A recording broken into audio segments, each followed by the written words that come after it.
Scrapping a blender. You'll see these a lot when you're doing a trash pickup. And safety first, I got my eye protection on.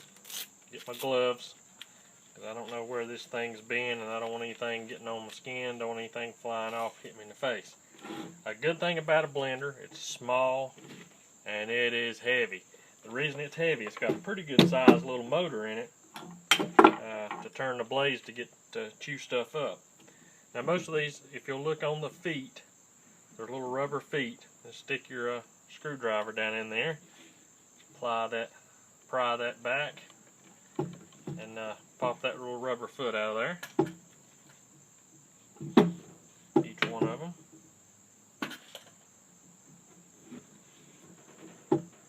Hope you can see this video okay. It's getting late in the evening and getting a little dark in the shop. I don't have electricity yet. Alright, then inside those feet is a Phillips head screwdriver, or Phillips head screw. Take loose with a screwdriver.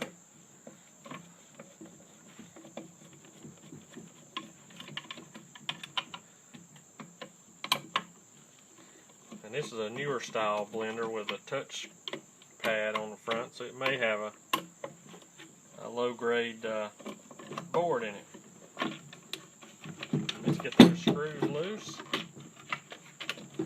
Apparently didn't go on all the way out. Alrighty. Take our wire cutters and go ahead and snip our power cable. Get that freed up. Those screws will just drop into our bucket for shred. Through the other part. There's a good copper wire with yellow brass tips there. Put that over here. Like I said, this is a newer style blender, so it does have a board in it. So instead of the old, push button like you've seen before, take those screws out.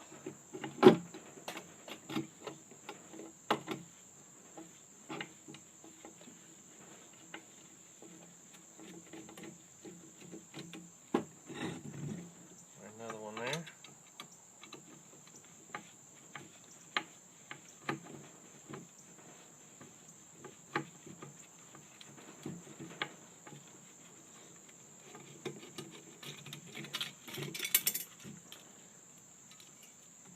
Take our wire cutters again, clip here, just pull this feed off for the motor,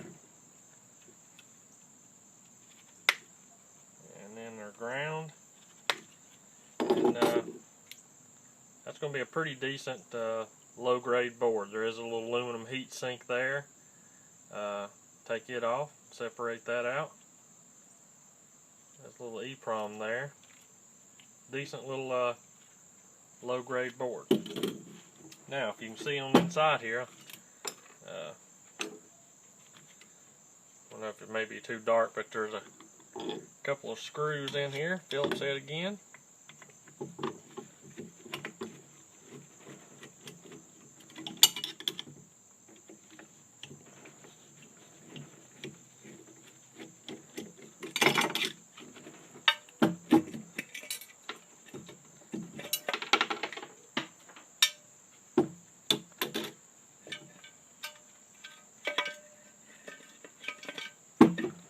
Work this loose from the blade base here on the top. That pry off here. It just pops off, and that is a, see here. Yep, that's a little aluminum button there, and that just sets down where your mixing bowl sets down on top of that. Move this away. Test that, and that's a nice piece of aluminum there to go in your aluminum pile. Oops, got one more Phillips head screw to take out of there. Don't leave any steel screws in there.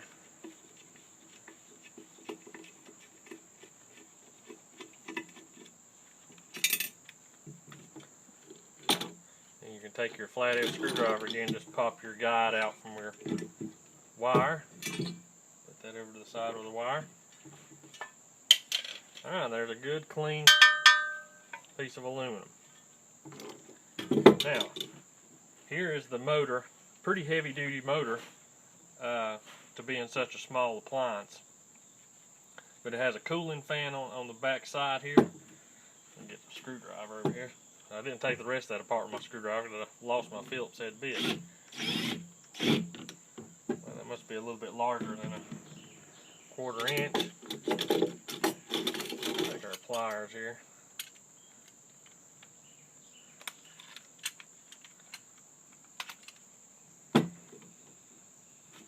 Work that around to get that off there.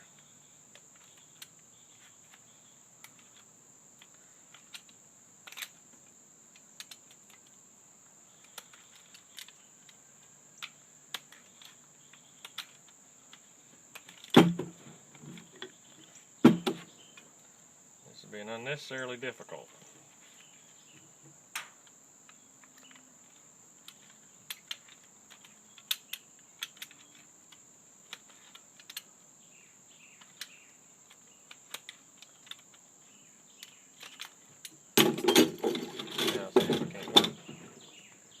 Out a little quicker.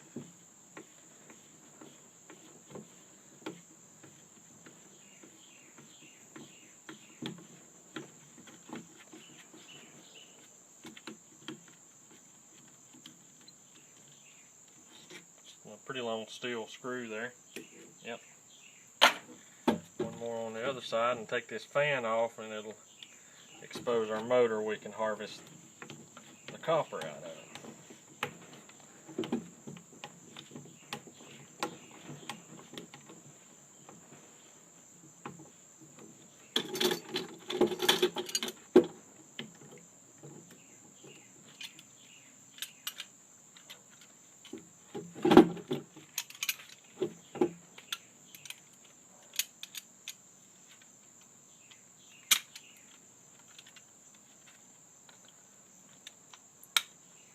Man, these things are really in there.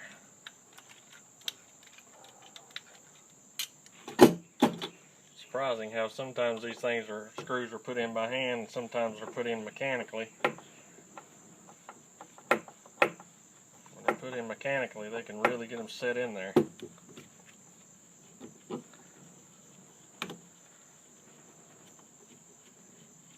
Alrighty, here we go. Another steel screw. Take our wire snippers. Get this guide out. This wire here. Oh, we do have one piece on the bottom there. Get off.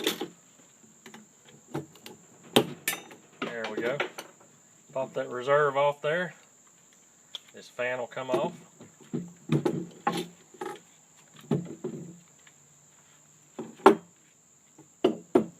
Another piece. It looks like that might be cast aluminum. So other wire off of it. That's a good solid piece of cast aluminum there. Set it aside. Then that gives us our, take the fan blade off. That gives us our motor, and these motors just actually fall apart. And what you take this motor here, you can see all these plastic rings around it. If you take a flathead screwdriver, set your motor down in something that's going to give it some resistance, and tap that plastic piece will just drop right out the bottom. Take your wire snippers, just snip around that, and then all that copper will feed right out of there. This turn on the bottom is also, the outside plates of that's also copper. Our wire cutters again. Snip the wire loose here. Let's see. And that's all going to be cast aluminum there too, with a couple steel pieces of magnet there in the center of it. Now here, if you can see this, This is relatively simple to take out. Just take the tape off of that, do your wire snippers here, just fold that out and pull it right out the bottom, and that'll pretty easy way to harvest the copper out of a blender motor. So that's a surprising amount of value for such a small item, and you see those a lot, especially on roadside pickups. So again, thanks for watching. That's how to scrap out a blender, and again, happy scrapping.